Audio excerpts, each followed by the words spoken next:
So we're now going to demonstrate a dynamic warm-up sequence. So this is great for first thing in the morning, or you could also use it if you're warming up for exercise or sport to follow. So we know that with dynamic stretching, we should start off with smaller movements and gradually build up those movements as the body and the joints warm up. So in this short sequence, we could repeat this sequence 2 to 3 times, but we're just focusing on flexion, extension movements, warming up the lower limb, warming up the spine and the arms as well, ready for activities that are going to follow. So either start with your feet hip distance apart or feet together, whichever feels more comfortable for you.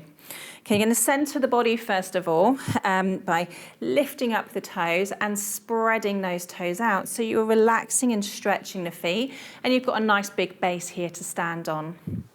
Then from here, we're going to draw up through those ankle joints to activate the muscles within the feet. We're going to draw the knees up towards the hip to engage these thighs, and then just roll those, internally rotate or roll those thighs inward slightly to help to reduce pressure around the lower back area and to reduce tension that might be in the gluteals. Then from here, we're going to lengthen up through the chest, and you're going to lengthen up through the crown of the head. We're going to roll those shoulders back and down. So you're lengthening down through those fingertips. We're doing deep breathing, in and out through the nose if possible. So to start with, we're going to take a deep breath in through the nose and sweep those arms up towards the ceiling, looking forwards or up at those hands. And then breathe out, bring those hands wide and down. And then again, take a deep breath in, sweeping up, looking up or forwards, and breathe out, hands wide and down. And then again, deep breath in, sweeping up. And then this time, as you breathe out, you're going to bring those hands round and onto the thighs. So we're going to roll down, flexing the spine. So you're going to roll the chin forward, roll the shoulders forward, roll the upper back, middle back, and lower back down. And just take it just as far as these hamstrings and the back are going to allow you to go on that first round. Then from here, deep breath in. Then as you breathe out, you're rolling again all the way up into that standing position. And then take those shoulders back and down. And then again, take a deep breath in. You're going to sweep up, looking up or forwards. And breathe out, hands wide and down. Again, lengthen through the head. Then roll that chin forward, shoulders forward, upper back, middle back, and lower back. And again, just lower down as far as the tension's allowing. Good. It might be easing on that second round.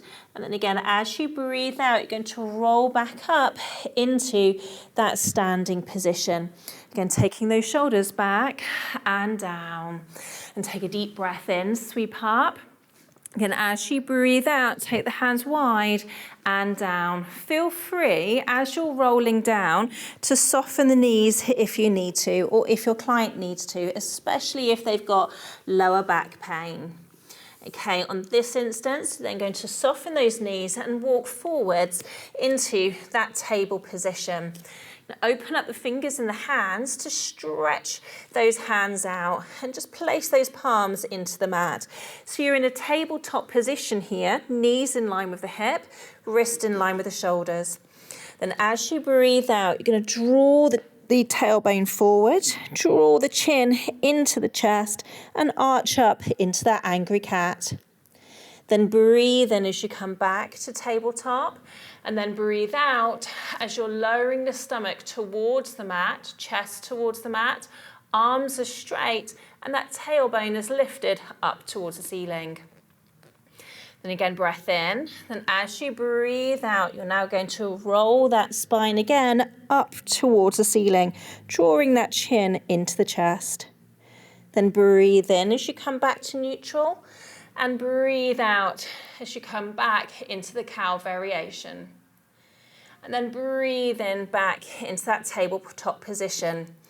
From here, we're now going to rotate the spine by taking that left arm through the right, bending this right elbow to the side and taking that ear towards the floor and shoulder towards the floor. If you or your client can't get all the way down, that's absolutely fine. Just go as far as the body's allowing. Breathe in, back to that center position. And then breathe out as you go over to that other side. Again, breathing in. So we're just moving on the breath and in that dynamic range. So we're not holding these stretches, and we're repeating each of these stretches 2 to 3 times to help to warm the body up in the direction that you might be moving later on. Then from here, we're going to lift into our downward dog, and we're going to walk the dog once we're in that downward dog stretch. So in downward dog, again, you're not going to, if your heels don't touch the floor, it doesn't matter. Okay, what we're going to do is we're going to soften those knees one at a time, helping again to warm up the body, keep the circulation moving, and to warm up the joints. Okay, then from here, we're going to breathe in, lower back down into that tabletop position, and then breathe out as you sink down into child's pose.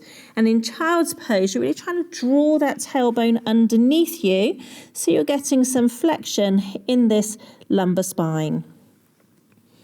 Okay, then again, press those hands into the mat. Going to pull through those arms as you come back up into tabletop position. And again, flick those toes up underneath you and lift back into that downward dog just for a moment. This can be quite strong, but again, it's helping to warm up the wider body. Then breathe in again as you lower back down into tabletop. Relax those feet and breathe out as you sink back down into child's pose. Then from child's pose, you're going to press those hands again into the mat, pull through the arms as you come back up, flick up through those toes, and this time, bending these knees whenever you need to, you're going to walk back into that forward bend. So if those knees are bent in that forward bend, that's absolutely fine. Then from here, we're going to roll back up into our standing position. And then take those shoulders back and down. And then you can repeat that round 2 to 3 times, depending on how much time is available.